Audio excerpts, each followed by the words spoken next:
Africa is at a crossroad in global geopolitics: dignity or dependency, the old order of Western dominance or the new order of multipolarity. Africa must choose its future. Imperialism, neo-colonialism, and the unfinished struggle for African liberation. Africa at a crossroads. Africa once again stands at a historic crossroads. The question before the continent is not merely diplomatic or economic. It is existential. As global power shifts from a unipolar Western-dominated order toward a multipolar world, Africa is being courted aggressively by both the West and emerging blocs, such as BRICS, Brazil, Russia, India, China, South Africa. This moment demands clarity, memory, and courage. Africa's past choices, often imposed rather than chosen, led to slavery, colonialism, and neo-colonial dependency. Today, the danger is repeating history under new labels: development aid, security partnerships, democracy promotion, or rules-based order. As Kwame Nkrumah warned decades ago, the essence of neo-colonialism is that the state which is subject to it is, in theory, independent and has all the outward trappings of international sovereignty. In reality, its economic system, and thus its political policy, is directed from outside.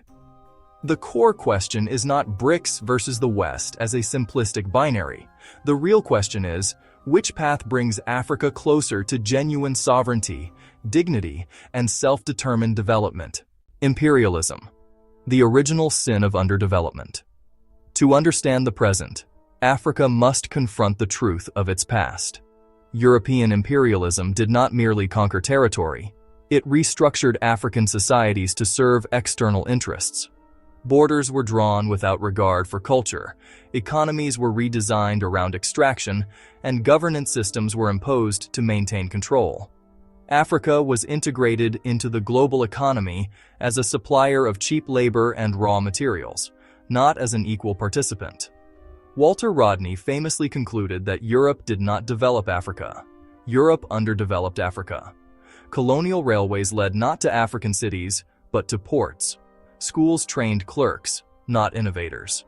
Industry was suppressed to prevent competition with Europe. Independence in the 1950s and 1960s promised a rupture. But as history proved, political independence without economic control was an illusion. Neo-colonialism, empire without flags. Kwame Nkrumah named the new enemy plainly: neo-colonialism. In neo-colonialism, the last stage of imperialism, he exposed how control shifted from governors and soldiers to banks, multinational corporations, foreign aid, debt, and international institutions. The IMF, World Bank, and later WTO became instruments of discipline, enforcing austerity, privatization, and deregulation across Africa. Thomas Sankara was even more blunt. Debt is a cleverly managed reconquest of Africa. It is a neo-colonialism where colonizers have become technical assistants. Under structural adjustment programs, African states were forced to cut health and education spending, privatize national assets, open markets to Western goods while protecting none of their own industries. The result? Weaker states, deeper poverty, and permanent dependency. Meanwhile, Western military presence expanded under the pretext of counter-terrorism, while resource extraction intensified. France in the CFA zone, the US in AFRICOM, and EU migration deals all reinforced Africa's subordinate position. This is the Western order Africa knows, not in theory but in lived experience. BRICS and the promise of a multipolar world. BRICS enters this picture not as a savior but as a strategic alternative. Unlike the West, BRICS countries did not build their wealth primarily on African enslavement and colonialism. China, India, and Brazil share histories of imperial subjugation. Russia positions itself, rightly or wrongly, as anti-Western hegemony. South Africa brings symbolic continental representation. BRICS offers new development banks without IMF-style conditionalities. Trade in local currencies, reducing dollar dependency. Infrastructure investment focused on roads, ports, energy, and industry. A challenge to Western monopoly over global finance and narratives. For Africa, The significance is not that BRICS is morally superior, but that it breaks the West's monopoly on power. Julius Nyerere once argued, "Development cannot be given, it must be generated from within." BRICS, at its best, creates space, not solutions, but space for Africa to generate its own. The danger of romanticizing BRICS. Pan-Africanism demands clear-eyed realism, not blind enthusiasm. China is not a charity. Russia is not an African liberation movement. India and Brazil pursue national interests, not continental emancipation. Any external bloc, Western or Eastern, will exploit Africa if Africa allows it. The lesson of history is simple. Dependency is dependency, regardless of who you depend on.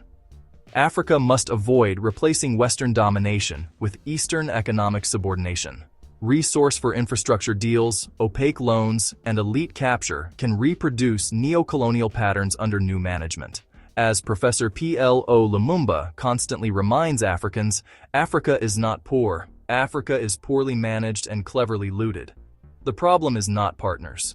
The problem is African leadership without ideology, courage, or accountability. Why Africa must choose wisely, not passively. Choosing wisely does not mean choosing sides. It means choosing Africa. Pan-Africanism has always rejected alignment politics. Nkrumah envisioned a United States of Africa, not a collection of client states bidding for favors. Sankara rejected both Washington and Moscow when they compromised Burkina Faso's sovereignty. Nyerere emphasized dignity over GDP. Africa must 1. Negotiate collectively, not as fragmented states. 2. Control its resources before exporting them. 3. Industrialize, not just extract. 4. Build intra-African trade, not dependency on foreign markets. 5.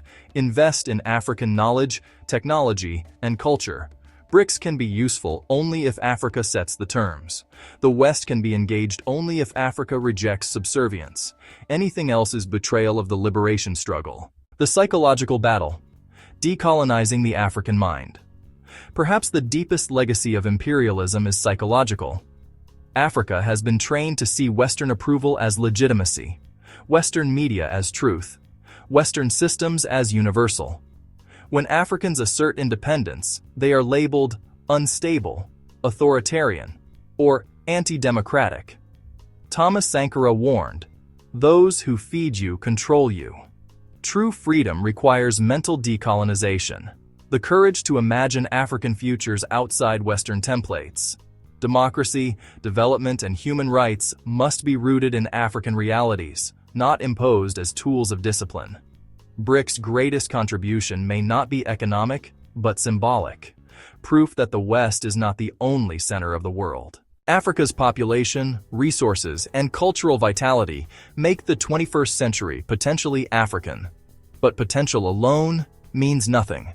If Africa aligns blindly with the West, it chooses continued neocolonialism. If Africa embraces BRICS uncritically, it risks new dependency. If Africa chooses itself through unity, ideology, and sovereignty, it completes the liberation struggle. Patrice Lumumba, whose blood sanctified African independence, declared on Congo's Independence Day, "Africa will write its own history, and it will be a history of glory and dignity." That promise remains unfulfilled.